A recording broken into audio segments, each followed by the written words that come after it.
ketiga, menuai keberkahan dengan rasa hormat taat kepada orang tua dan guru. Assalamualaikum warahmatullahi wabarakatuh. Perkenalkan, nama saya Betari Aurelia Isa Putri. Saya dari kelas 9A nomor absen 6. Di sini saya akan menjelaskan tentang menuai keberkahan dengan rasa hormat taat kepada orang tua dan guru. Berikut ini adalah materi yang akan dibahas. Penjelasan yang pertama yaitu makna orang tua bagi anak. Kalian tahu gak sih apa yang dimaksud dengan makna orang tua bagi anak? Orang tua merupakan orang yang secara jasmani menjadi asal keturunan anak. Islam mengenal dua macam orang tua yang harus dihormati. Yang pertama, orang tua biologis, orang tua yang telah melahirkan kita.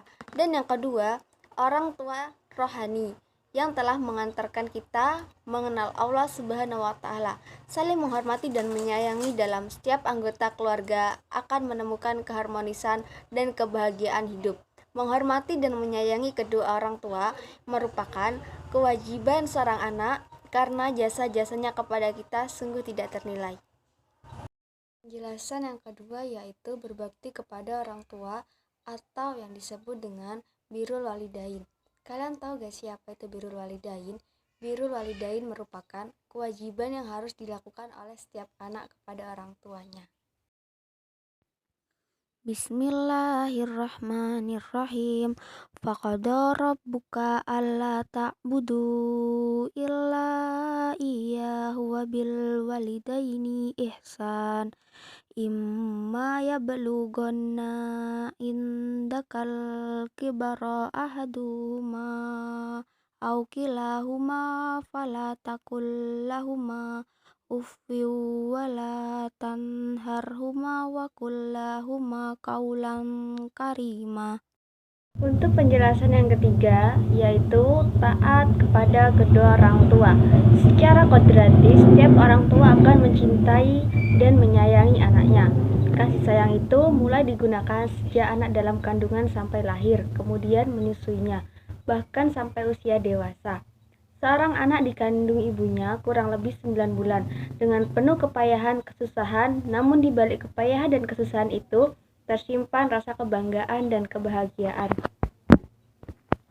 Segala pengorbanan orang tua tidak mengharapkan balas jasa dari anaknya. Atas dasar itulah diantaranya mengapa anak harus berbakti kepada orang tua, baik ketika masih hidup atau telah meninggal.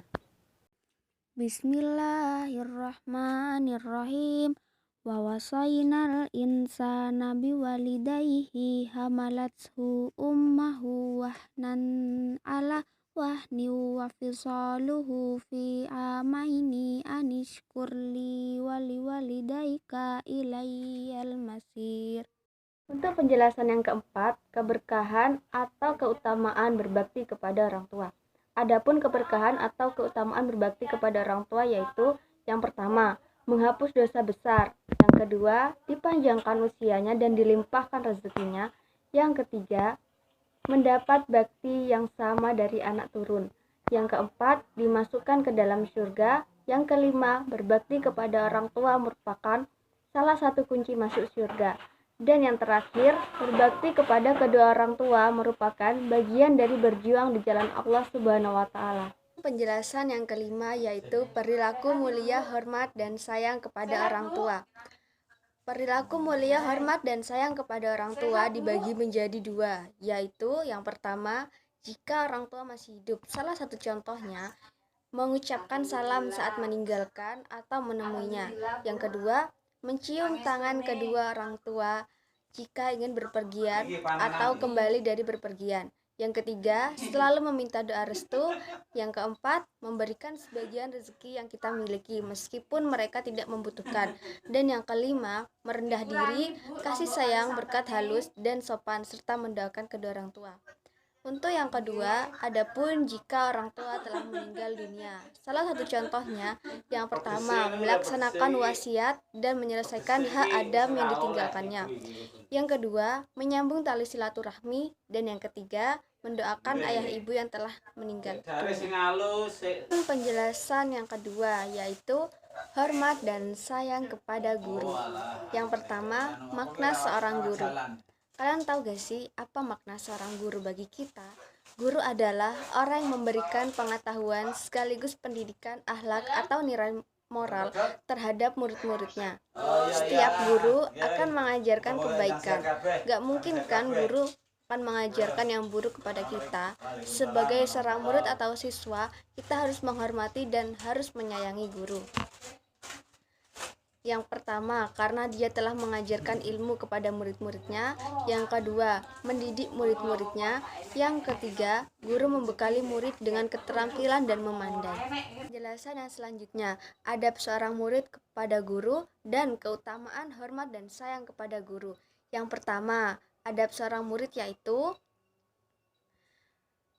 hendaklah merendah diri di hadapan guru. Yang kedua, hendaklah memandang guru dengan penuh rasa ta'zim atau hormat. Yang ketiga, hendaklah duduk di hadapan guru dengan sopan. Yang keempat, tidak berjalan atau memulai perkataan sebelum meminta izin kepada guru. Dan yang kelima, patuh terhadap perkataan dan perintahnya. Untuk keutamaan hormat dan sayang kepada guru, salah satu contohnya antara lain, 1. Ilmu yang diperoleh akan menjadi berkah dalam kehidupan kita. Yang kedua, akan lebih mudah menerima pelajaran. Yang ketiga, ilmu yang diperoleh dari guru akan menjadi bermanfaat bagi orang lain. Penjelasan yang terakhir, perilaku mulia, hormat, dan sayang kepada guru. Contohnya yang pertama, mengucapkan salam dan mencium tangan jika bertemu. Yang kedua, jujur dan terbuka dalam berbicara kepadanya. Yang ketiga, murid harus mengagungkan guru dan meyakini kesempurnaan ilmunya. Yang keempat, tidak melawan, tidak menipu, dan tidak membuka rahasia guru. Dan yang terakhir, mengamalkan ilmunya dan membaginya kepada orang lain.